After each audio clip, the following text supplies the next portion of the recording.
Hello and welcome to physics learning in scythematics. मैं निशी गुप्ता और आज का हमारा टॉपिक है motional EMF and eddy currents. तो पहला टॉपिक है मोशनल ईएमएफ। क्या होता है motional EMF?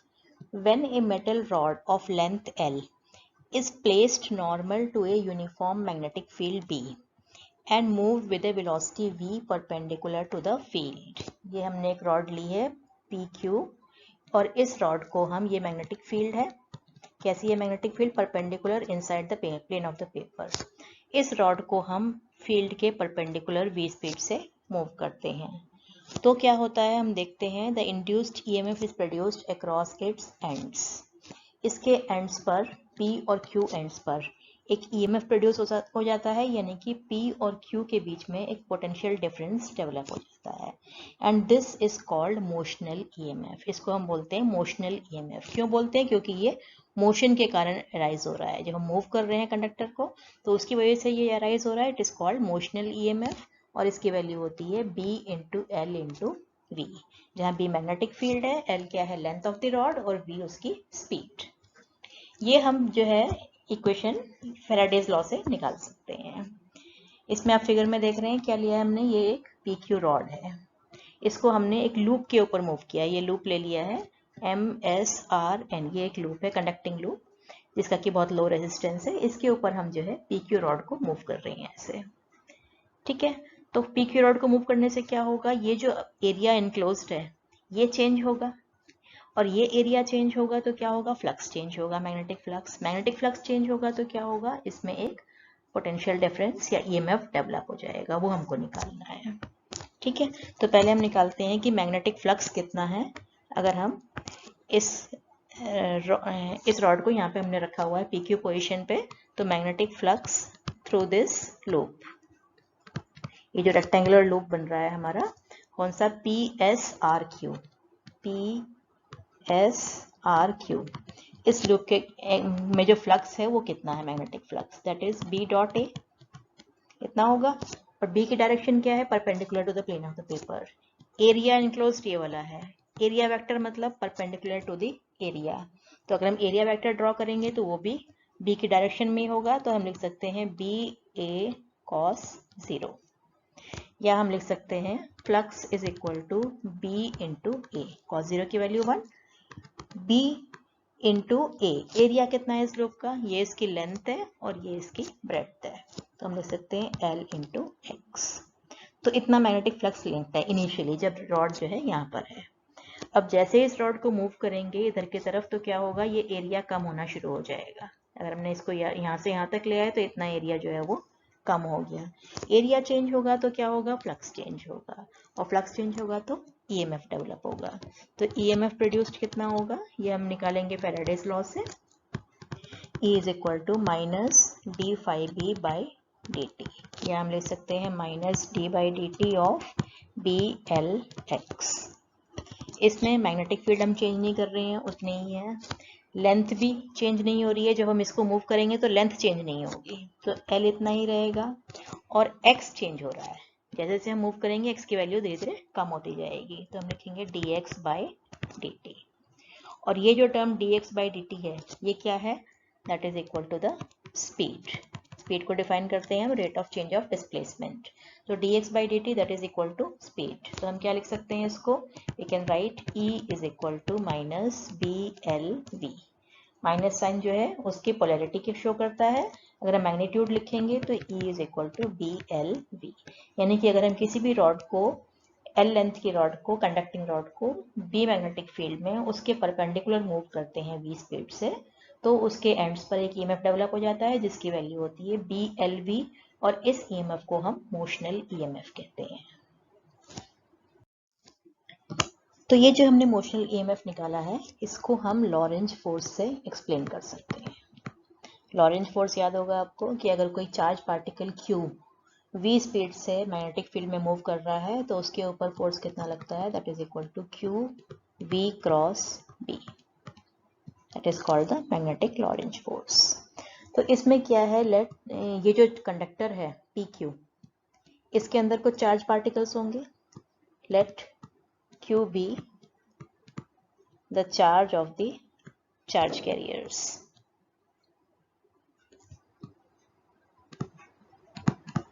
In the conductor PQ. इसमें कोई चार्ज कैरियर्स है, उसका चार्ज Q है, ठीक है। जनरली इलेक्ट्रॉन्स ही होते हैं, फ्री इलेक्ट्रॉन्स, तो हमने Q चार्ज ले लिया है। Q चार्ज जो है चार्ज कैरियर्स का है। तो जब हम इस कंडक्टर को मूव करेंगे v स्पीड से, तो ये जो Q चार्ज इसके अंदर है वो भी v स्पीड से इधर की तरफ मूव होगा। तो उनके ऊपर फोर्स कितना लगेगा? Force on the charges that will be equal to Q v cross,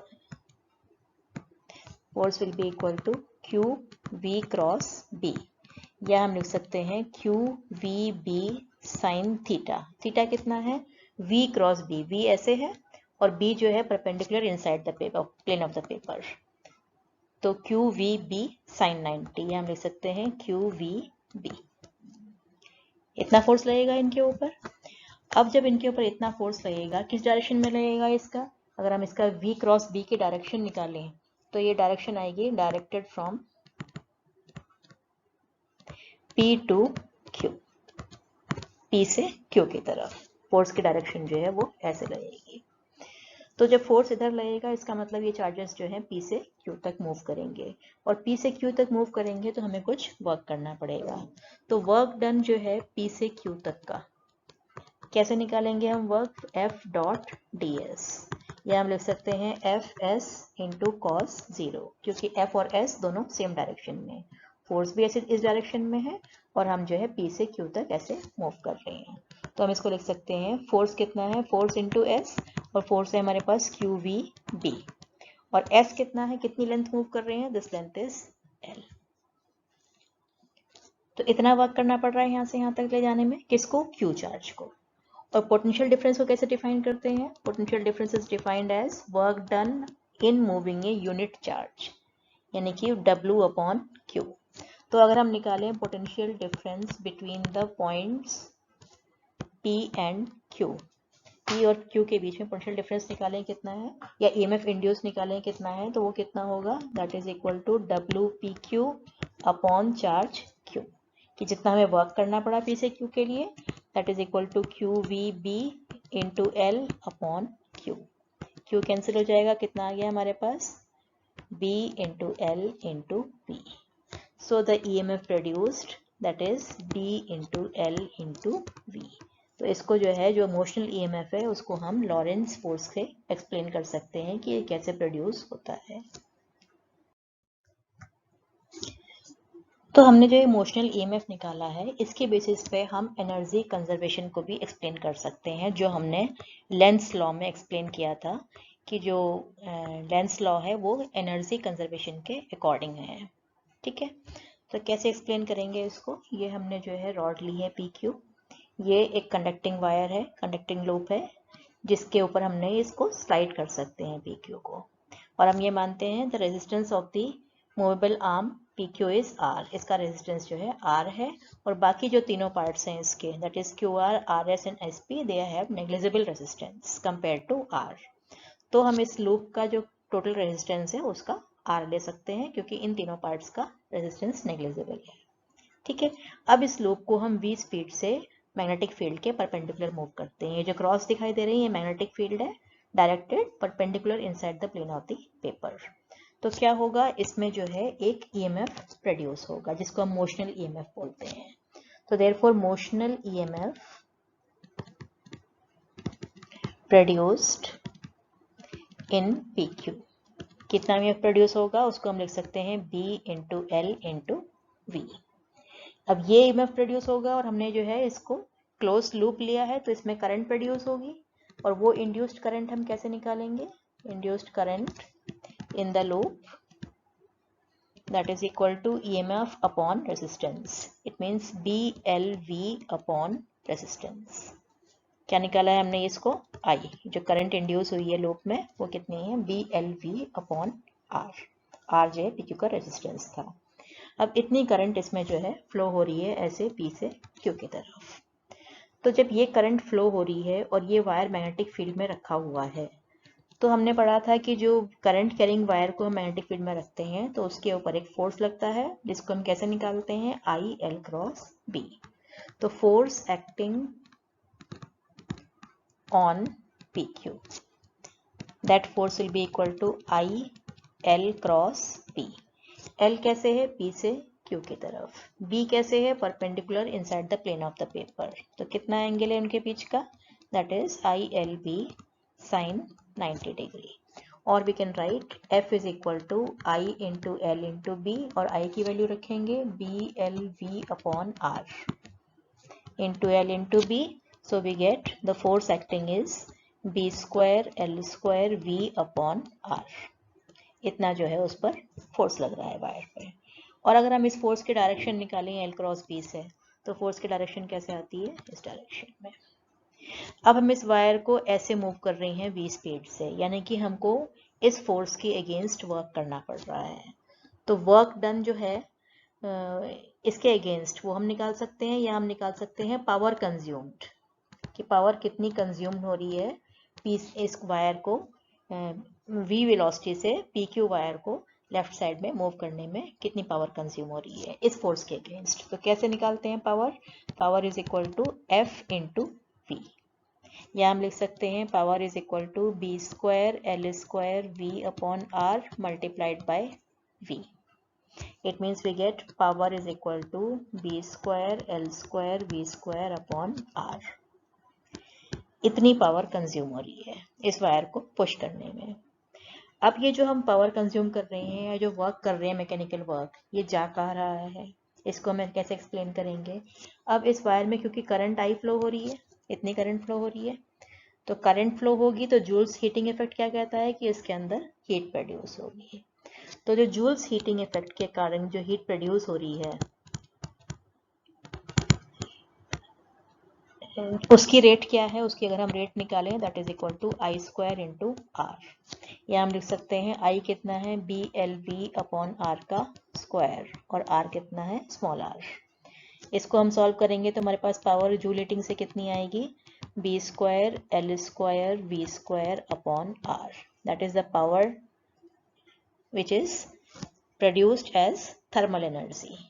thermal energy इतनी प्रोड्यूस हो रही है। इसका मतलब हम देख रहे हैं कि ये जो थर्मल एनर्जी प्रोड्यूस्ड है ये वाली, और ये जो हमने वर्क किया था, दोनों का रेट जो है वो सेम है। इसका मतलब the mechanical energy which was needed to move the arm P Q, जो पी क्यू आर्म को मूव करने में जो हमने मैकेनिकल एनर्जी यूज की है, that is converted into electric energy यानी कि induced EMF, and then into the thermal energy, and which is in according with the law of conservation of energy.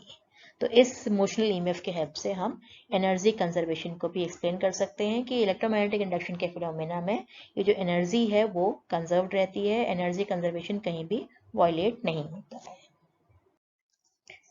तो नेक्स्ट टॉपिक है हमारा eddy currents. क्या होती है eddy currents, when bulk pieces of conductors are subjected to changing magnetic flux, induced currents are produced in them and their flow pattern resembles swirling eddies in water। जब हम किसी भी metal का bulk piece यानी कि कोई sheet ले लें या कोई सॉलिड फॉर्म में कोई मेटल ले लें और उसको हम चेंजिंग मैग्नेटिक फ्लक्स में रखें, यानी कि उसके थ्रू हम मैग्नेटिक फ्लक्स को चेंज कर रहे हैं, तो क्या होगा, उसमें इंड्यूस्ड करंट डेवलप होंगी, क्योंकि इलेक्ट्रोमैग्नेटिक इंडक्शन के हिसाब से जब भी फ्लक्स चेंज होगा तो करंट प्रोड्यूस होगी। तो ये जो करंट्स कैसी होती हैं, लाइक एडीज इन वाटर, पूरे वॉल्यूम में डेवलप हो जाती हैं ये इसके पूरे सरफेस पे या पूरे वॉल्यूम में। तो ये जैसे पानी में भंवर बनते हैं उस तरह से होती हैं, और ये डिस्कवर किसने की थी, एक साइंटिस्ट ने जिनका नाम था फौकाल्ट। इसलिए इन करंट्स को क्या बोलते हैं, एडी करंट्स या फौकाल्ट करंट्स। ठीक है, यहाँ आप देख रहे हैं यहाँ पे नॉर्थ पोल साउथ पोल है, यानी कि ये मैग्नेटिक फील्ड है इन दोनों पोल्स के बीच में, नॉर्थ टू साउथ। ये हमने एक कॉपर की प्लेट ली है और इसको हम जो है ऑसिलेट करा रहे हैं। यहाँ पर हमने इस पॉइंट पे फिक्स कर दिया, इसको किसी थ्रेड से सस्पेंड कर दिया और हम इसको ऑसिलेट करा रहे हैं।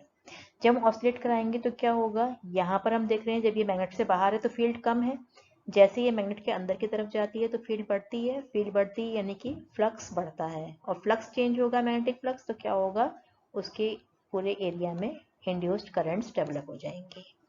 जब ये ऐसे जाती है इधर तक जाती है, जब ये बाहर निकलती है मैग्नेट के बीच में से, तो क्या हो रहा है, ये वीक फील्ड की तरफ जा रही है, यानी कि इसका फ्लक्स कम होता है। तो करंट जो है ऑपोजिट डायरेक्शन में डेवलप हो जाती है अकॉर्डिंग टू लेंस लॉ। तो इस करंट की वजह से क्या होगा, लेंस लॉ क्या कहता है कि ये जो करंट डेवलप होती हैं वो उस कॉज को अपोज करती हैं जिसकी कारण प्रोड्यूस हुई हैं। क्यों प्रोड्यूस हुई हैं ये ऑसिलेशंस की वजह से प्रोड्यूस हुई हैं। हमने इसको ऑसिलेट कराया है ऐसे और ऐसे, उसकी वजह से प्रोड्यूस हुई हैं, यानी कि इसको ऑसिलेशंस को अपोज करेंगी, यानी कि ये धीरे धीरे जो है ये ऑसिलेशंस डैम्प हो जाएंगे। डैम्प हो जाएंगे मतलब ये रुक जाएंगे। क्यों? एडी करंट्स के कारण। अगर हमें इनको डैम्प नहीं करना है तो हम क्या कर सकते हैं, ये जो हमने प्लेन मेटल लिया था इसको हमने फॉक के शेप में ऐसे काट लिया है, कट्स लगा दिए हैं। अब इसको हम ऑसिलेट करेंगे तो ये ज़्यादा देर तक ऑसिलेट होगा। क्यों? क्योंकि पहले तो ये पूरा एरिया मिल रहा था जिसमें करंट डेवलप हो रही थी, अब ये एरिया कम हो गए हैं, कट्स लग गए हैं इसमें, तो आप देख रहे हैं ये एरिया जो है ये कम हो गए हैं, तो करंट्स जो है कम प्रोड्यूस होंगी, प्रोड्यूस तो होंगी लेकिन कम होंगी। पहले ये पूरा एरिया मिल रहा था और अब जो है उनमें कट्स लग गई हैं, तो अब जो है करंट्स मिनिमाइज हो जाएंगे, जिसकी वजह से ये जो है ज़्यादा देर तक ऑसिलेट करेगा। ठीक है, तो ये जो एडी करंट्स होती हैं that are undesirable since the heat up the core and dissipate energy in the form of heat. जब ये किसी मेटल में प्रोड्यूस होंगी तो उसमें जो है हीटिंग इफेक्ट के कारण जो है हीट प्रोड्यूस होगी, तो हमारी बहुत सारी एनर्जी जो है हीट की फॉर्म में वेस्ट हो जाती है। तो इसलिए जहाँ पर भी हमने इनको मेटल कोर को यूज़ करना है हम क्या करते हैं, उनका लैमिनेशन कर देते हैं। Eddy currents are minimized, minimize करने की जरूरत है, इनको खत्म तो नहीं कर सकते, मिनिमाइज कर सकते हैं by using lamination of metal to make a metal core. यानी कि अगर हमको एक मेटल कोर बनाना है ऐसा, तो हम पूरा सॉलिड पीस ना लेके क्या करेंगे, हम पतली पतली शीट्स लेंगे और उनको जोड़ देंगे। ये पतली पतली शीट्स है, उनके बीच में लैमिनेशन लगा के उनको हम जोड़ देंगे। ठीक है, the laminations are separated by an insulating material like lacquer and the plane of the laminations must be arranged parallel to the magnetic field so that they cut across the eddy currents path। ये eddy currents का path था ऐसे, अगर field ऐसे थी तो ये जो है फील्ड के डायरेक्शन में होना चाहिए लैमिनेशन, यानी कि ये एडी करंट के पाथ को कट करना चाहिए। तो इससे क्या होगा, the arrangement reduces the strength of the eddy current and since the dissipation of electrical energy is depends on the square of the strength of the electric current, heat loss is minimized, क्योंकि जो heat energy produce होती है that is equal to I square into R. तो अगर हम आई को reduce कर देंगे, एडी करंट्स को रिड्यूस कर देंगे, तो उनके कारण जो हीट वेस्ट हो रही है वो भी रिड्यूस हो जाएगी। ठीक है, हालांकि एडी करंट्स जो है अनडिजायरेबल हैं, उनको हम जो है नहीं चाहते कि प्रोड्यूस हो, लेकिन कहीं कहीं पर इनके कुछ यूजेस भी हैं, उनके कुछ एडवांटेजेस भी हैं। क्या एडवांटेजेस हैं वो? Eddy currents are used to advantage in certain applications. पहली है magnetic braking in trains. Trains में क्या होता है, मैग्नेटिक ब्रेक्स लगाते हैं। Strong electromagnets are situated about the rails in some electrically powered trains. जो इलेक्ट्रिकल ट्रेन्स होती हैं उनमें जो है मैग्नेट्स लगे होते हैं। कैसे मैग्नेट? इलेक्ट्रोमैग्नेट, यानी कि जब हम करंट पास करेंगे तो वो मैग्नेट की तरह बिहेव करेंगे। तो when the electromagnet are activated, यानी कि जब भी हम करंट पास करते हैं तो क्या होगा, क्योंकि रेल के पास लगे हुए हैं, the eddy currents induced in the rail. Rail के अंदर, रेल तो मेटल की बनी होती है, उसमें जो है एडी करंट्स प्रोड्यूस हो जाएंगी और वो मोशन ऑफ द ट्रेन को अपोज करेंगी। ठीक है, तो अपोज करेंगी तो क्या होगा, वो ट्रेन रुक जाएगी। तो ट्रेन को रोकने के लिए हम इलेक्ट्रोमैग्नेट्स को एक्टिवेट करते हैं और जिसकी वजह से वो ट्रेन जो है रुक जाती है, क्योंकि एडी करंट्स प्रोड्यूस हो जाती हैं रेल में। As there are no mechanical linkages the braking effect is smooth. Mechanical brake हमने देखा था इतने स्मूथ नहीं होते हैं, लेकिन ये ब्रेक्स जो है मैग्नेटिक ब्रेक्स स्मूथ होते हैं। दूसरा है इलेक्ट्रोमैग्नेटिक डैम्पिंग। ये क्या होता है, कुछ गैल्वेनोमीटर्स ऐसे होते हैं, they have a fixed core made of non magnetic metallic material. उनके कोर जो है मेटलिक के बने होते हैं। मेटल के क्यों बनाते हैं उनको, कि जब वो गैल्वेनोमीटर कॉइल ऑसिलेट करती है तो उस कोर में एडी करंट्स डेवलप हो जाएंगी और वो करंट्स क्या करेंगी, वो oppose the motion of the coil, उस कॉइल के मोशन को अपोज करेंगी, यानी कि उसके ऑसिलेशंस को अपोज करेंगी and bring the coil to rest quickly. तो पॉइंटर जो है जल्दी से रेस्ट में आ जाएगा, यानी कि इलेक्ट्रोमैग्नेटिक डैम्पिंग को वो डैम्प ऑसिलेशंस को वो डैम्प कर देगा। इसको बोलते हैं हम इलेक्ट्रोमैग्नेटिक डैम्पिंग। नेक्स्ट है इंडक्शन फर्नेस। फर्नेस आपको पता है क्या होती है, भट्टी होती है जिसमें कि हम चीज़ों को गर्म करते हैं। इंडक्शन फर्नेस क्या होती है, can be use to produce high temperatures and can be utilized to prepare alloys by melting the constituent metals. metals को गर्म करने के लिए, मेल्ट करने के लिए और उनसे alloy बनाने के काम आती है ये फर्नेस। क्या करते हैं इसमें हम, high frequency alternating current is pass through the coil which surrounds the metals to be melted. जिस मेटल को मेल्ट करना है उसके चारों तरफ एक कॉइल लगा देते हैं और उस कॉइल में अल्टरनेटिंग करंट पास करते हैं हाई फ्रीक्वेंसी की। अल्टरनेटिंग करंट क्या होती है, वो जो है कंटिन्यूसली चेंज होगी। करंट चेंज होगी तो मैग्नेटिक फील्ड चेंज होगी, और मैग्नेटिक फील्ड चेंज होगी तो क्या होगी, उस मेटल में बहुत सारी एडी करंट्स जो है डेवलप हो जाएंगी due to change in magnetic flux. तो ये जो एडी करंट्स है अंदर, eddy currents generated in the metals produce high temperatures and sufficient to melt the metal, और उस मेटल को हम मेल्ट कर सकते हैं। Then is electric power meter. हालांकि आजकल तो डिजिटल पावर मीटर्स यूज हो रहे हैं, डिजिटल नहीं एनालॉग टाइप में यूज होती थी ये। A shiny metal disc in the electric power meter rotates due to the eddy current. जो इलेक्ट्रिक पावर मीटर होते हैं जिससे हम मेजर करते हैं कि कितनी एनर्जी खर्च हुई है, कितनी इलेक्ट्रिसिटी कंज्यूम हुई है, उसमें क्या होती थी, एक डिस्क होती थी मेटल की, और वो रोटेट करती थी। जब electric current are induced in the disk by magnetic fields produced by sinusoidally varying current in the coil। जब कॉइल में करंट वेरी करेगी, एसी को यूज करेंगे हम, एसी क्या होती है, कंटिन्यूसली वेरी करती है, तो इस डिस्क में जो है एडी करंट प्रोड्यूस होती थी, उसकी वजह से वो घूमती थी और हम मेजर कर सकते थे कि कितनी एनर्जी जो है वो हमारी कंज्यूम होती है। तो क्वेश्चंस करते हैं इस पे based. Question number 6.4, A rectangular wire loop of side 8 cm and 2 cm with a small cut is moving out of the region of uniform magnetic field of magnitude 0.3 Tesla directed normal to the loop। ठीक है, magnetic field दे रखी है हमको, वो हम draw कर लेते हैं। उसकी डायरेक्शन जो है perpendicular inside the plane of the paper. ये हमने मैग्नेटिक फील्ड ड्रॉ कर ली कि मैग्नेटिक फील्ड जो है इतनी है। अब इसके अंदर एक लूप रखा हुआ है रेक्टेंगुलर शेप का, ठीक है, ऐसे रेक्टेंगुलर शेप का लूप है ये। इसमें कहीं पे कट्स लगे हुए हैं, एक छोटा सा कट लगा हुआ है। इसकी साइड हमको दे रखी है, कितनी है, 8 सेंटीमीटर, और इधर की साइड दे रखी है ये 2 centimetre. What is the EMF developed across the cut if the velocity of the loop is 1 centimeter per second in a direction normal to first part longer side, second part shorter side of the loop, and for how long does the induced voltage last in each case। तो हम इसको दो तरह से पुल करते हैं। ए part में कैसे पुल कर रहे हैं हम, direction normal to the longer side, ये लॉन्गर साइड है इसकी, लॉन्गर साइड के नॉर्मल ऐसे पुश कर रहे हैं ए पार्ट में। और बी पार्ट में इसको हम कैसे पुश कर रहे हैं, along the shorter side. B part में जो है उतनी ही वेलोसिटी से ऐसे मूव कर रहे हैं, ठीक है। ये ए पार्ट के लिए है और ये बी पार्ट के लिए है। तो पहले ए पार्ट सॉल्व करते हैं हम। इसमें हमको ये गिवन है कि इस लूप को हम जो है जब इससे बाहर लेके जाएंगे, जब हम इसको मूव करेंगे सिंपली, तो क्या होगा, जब तक ये फील्ड के अंदर है तब तक तो पूरा एरिया इनक्लोज्ड है, फील्ड भी चेंज नहीं हो रही, एरिया भी चेंज नहीं हो रहा, तो फ्लक्स चेंज नहीं होगा। फ्लक्स चेंज कब होगा, जब ये इस रीजन से बाहर निकलना शुरू हो जाएगा। यहाँ तक फील्ड है, जब ये फील्ड से बाहर निकलना शुरू हो जाएगा, जब ये फील्ड से इधर की तरफ जाएगा, तब इसका फ्लक्स चेंज होना शुरू हो जाएगा। और कब तक चेंज होगा, जब तक कि ये पूरा बाहर नहीं निकल जाता। एक बार पूरा बाहर निकल जाएगा उसके बाद फिर जो है फ्लक्स जीरो हो गया, कोई चेंज नहीं होगा।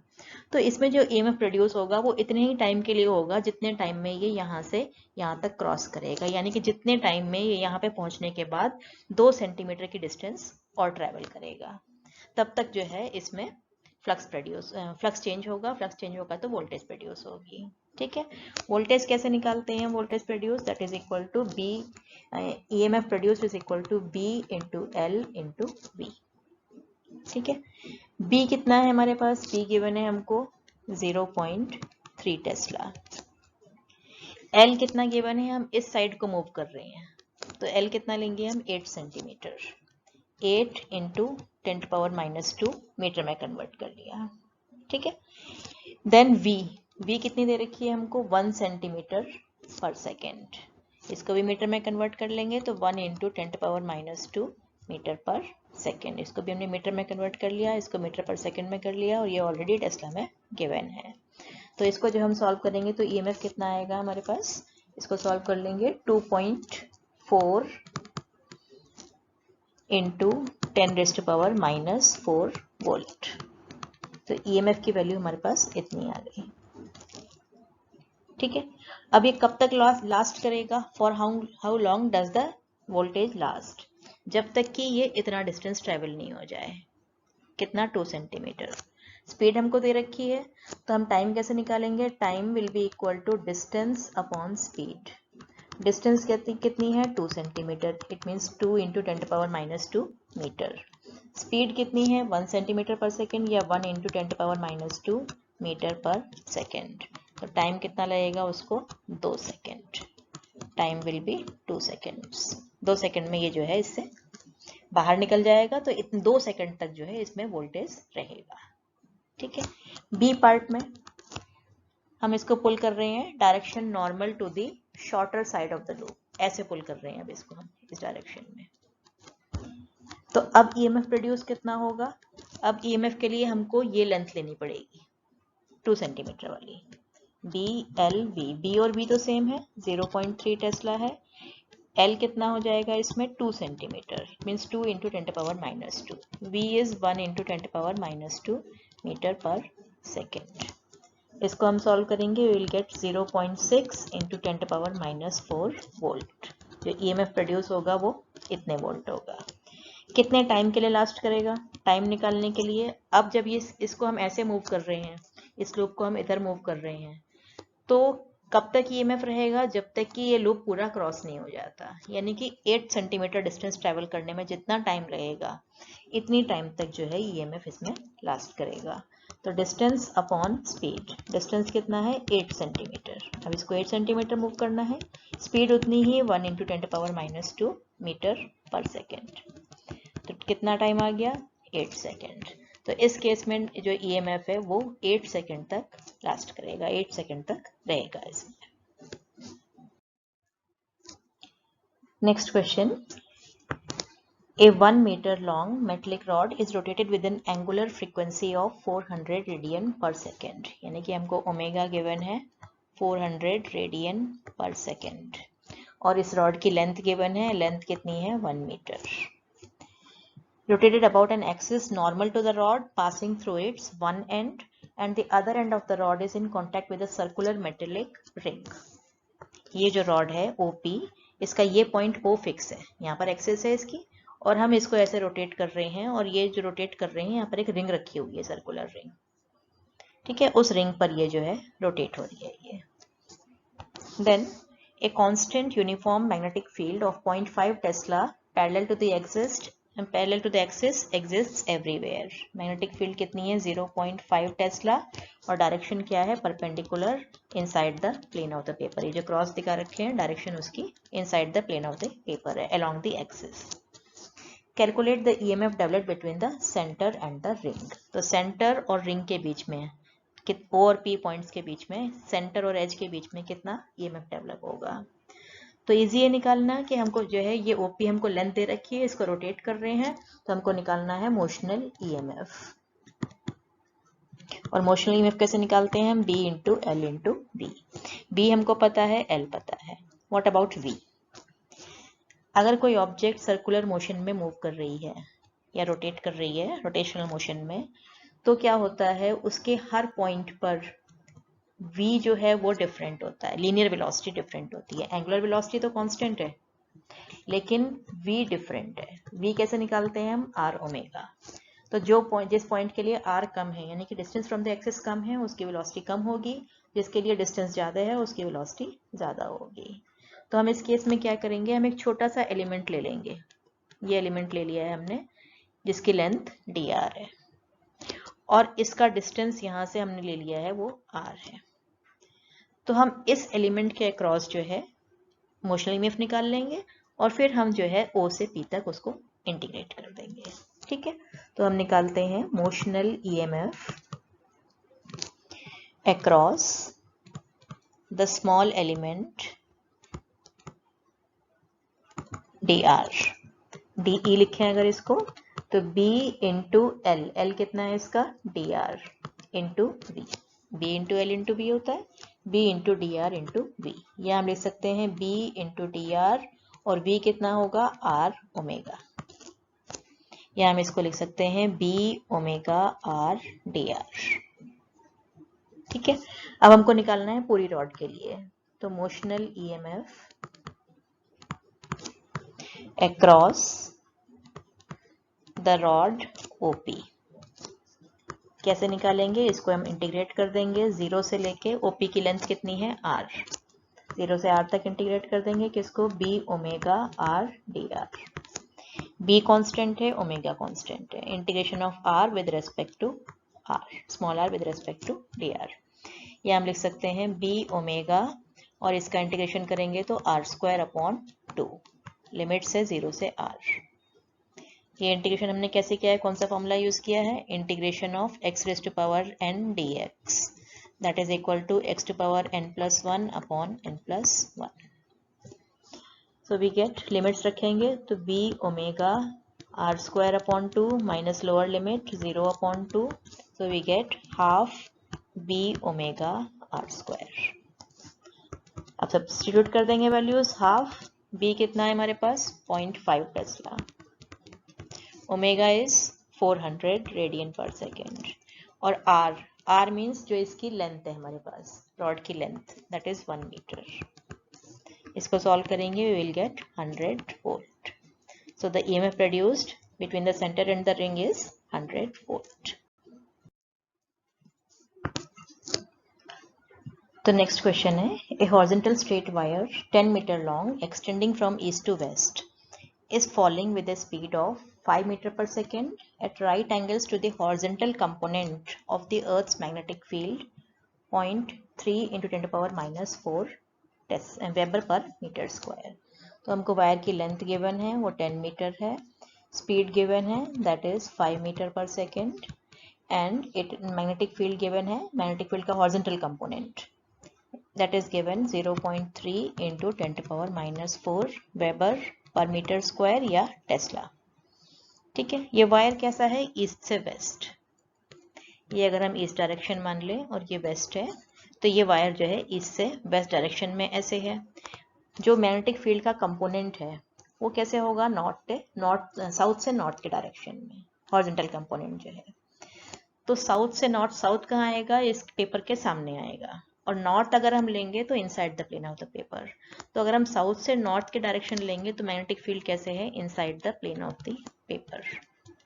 जो अर्थ के मैग्नेटिक फील्ड का हॉरिजॉन्टल कंपोनेंट है वो साउथ से नॉर्थ की तरफ है, तो inside the plane of the paper. इसकी स्पीड कैसे है, ये नीचे की तरफ ऐसे गिर रहा है v स्पीड से वायर, तो ये मैग्नेटिक फील्ड लाइंस को कट कर रहा है, तो उसमें ईएमएफ प्रोड्यूस होगा। तो पहला पार्ट निकालते हैं, पहला क्या है, what is the instantaneous value of the EMF induced in the wire. EMF induced कितना होगा, b into L into v, और तीनों क्वांटिटीज हमको गिवन है, 3 into 10.3 into 10 minus 4 into length is 10 and speed is 5, so we get E is equal to 1.5 into 10 power minus 3 volt. तो इतना EMF उसमें produce होगा जिस टाइम उसकी स्पीड कितनी है, 5 metre per second. B part क्या है, what is the direction of EMF. Direction कैसे निकालेंगे हम इसकी, अब इस वायर के अंदर फ्री इलेक्ट्रॉन्स होंगे और ये इलेक्ट्रॉन्स वायर के साथ साथ v स्पीड से नीचे की तरफ गिर रहे हैं, तो इनके ऊपर एक लॉरेंज फोर्स लगेगा, और लॉरेंज फोर्स हम कैसे निकालते हैं, F is equal to Q into V cross B। ठीक है, इन पे चार्ज कितना होता है, negative, into V cross B। तो अगर हम V क्रॉस B की डायरेक्शन निकालें, V हमको ये डाउनवर्ड दिखाई दे रहा है और B क्या है, inside the plane of the paper. अगर हम V क्रॉस B करेंगे तो उस पर फोर्स किस डायरेक्शन में आएगा, from west to east, V cross B करेंगे, पर यहाँ पे नेगेटिव साइन है, तो फोर्स कैसे लगेगा इन पे, जो फोर्स लगेगा that is from east to west, east से वेस्ट की तरफ फोर्स लगेगा, इसका मतलब ये एंड जो है नेगेटिव हो जाएगा, सारे इलेक्ट्रॉन्स इधर इकट्ठे हो जाएंगे और ये पॉजिटिव हो जाएगा। तो what is the direction of EMF, direction of EMF from west to east. ठीक है, नेगेटिव से पॉजिटिव की तरफ। Then which end of the wire is at higher electrical potential. यहाँ पर पोटेंशियल नेगेटिव है, यहाँ पर पोटेंशियल पॉजिटिव है, तो कौन सा एंड जो है हायर पोटेंशियल पे है? Eastern end. जो ईस्टर्न एंड है उस पर पोटेंशियल हाई होगा।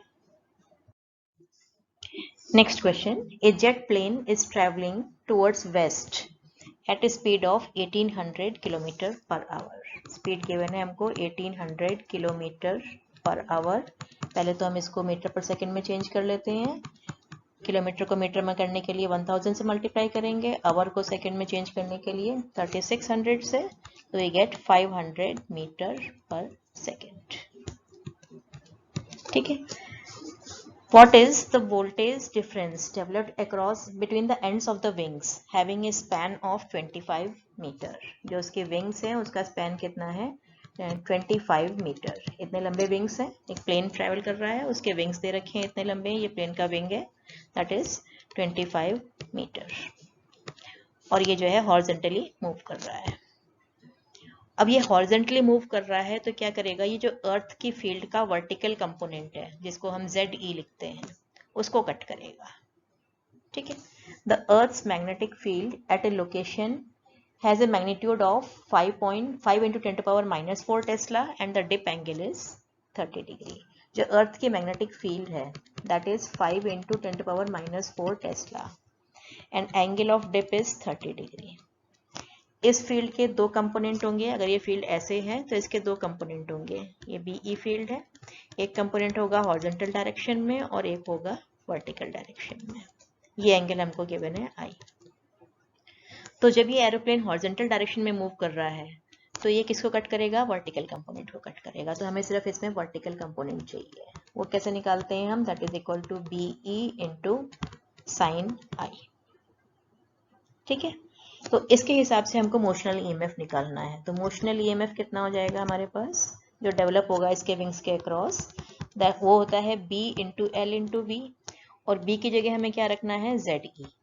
ZE into L into V, क्योंकि ये इसी कंपोनेंट को कट करेगा। तो that is equal to ZE कितना है? BE sine I into L into V। BE is given 5 into 10 to power minus 4 sine I, it means sine 30। L कितना है हमारे पास? 25 एंड V इज 500, और we can write 5 into 10 to power minus 4 sin 30 की value half into 25 into 500। इसको हम solve करेंगे, we will get 3.125 volt. तो कितना वोल्टेज डेवलप होगा उसके विंग्स के अक्रॉस? 3.125। तो इसमें मेन यही देखना था कि हमें कौन सा कंपोनेंट लेना है, क्योंकि ये हॉरिजॉन्टल मूव कर रहा था तो हमको वर्टिकल कंपोनेंट लेना पड़ेगा, क्योंकि वर्टिकल कंपोनेंट को ही ये कट करेगा। तो आज के लिए इतना ही। नेक्स्ट टर्न पे हमारा टॉपिक होगा इंडक्टेंस। तब तक के लिए bye, thank you, happy learning.